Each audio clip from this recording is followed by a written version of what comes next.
During the third quarter of 2018, the regulatory activity of the financial system has remained compared to the previous quarters.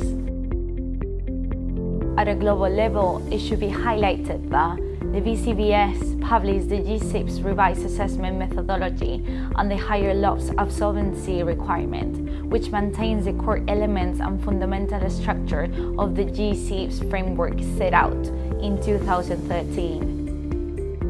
At a European level, the European Banking Authority published 3 financial guidelines on the following aspects.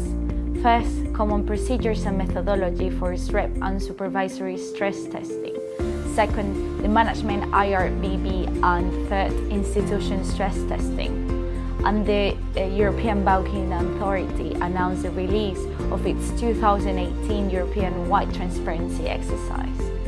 Furthermore, the ECB published a draft guide to internal models which covers the consultative update of the risk-type specific chapters of the Guide of the TRIM and guide on-site inspections and internal model investigation.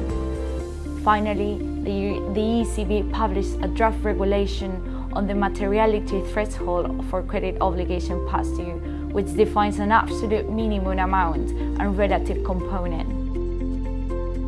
Finally, at domestic level, it should be highlighted that the Spanish government published a draft law regarding measurements for digital transformation in the financial system, which mainly addresses the concept of regulatory sandbox. In the US, the Fed, the FDIC, and the OCC published a statement regarding the impact of the Economic Growth, Regulatory Relief, and Consumer Protection Act. Finally, in the UK, the PRA published a consultation paper on the definition of default for credit risk, which sets out the PRA's approach to implementing the threshold for determining when a credit obligation is considered material with respect to the CRR default definition.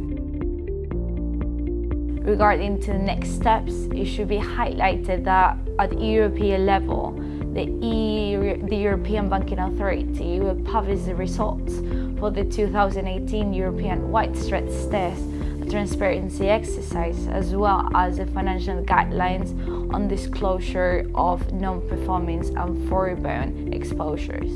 Moreover, the FCB will publish the new list of G-SIBs, and the BCBS revised standards on IRRBB will be applied.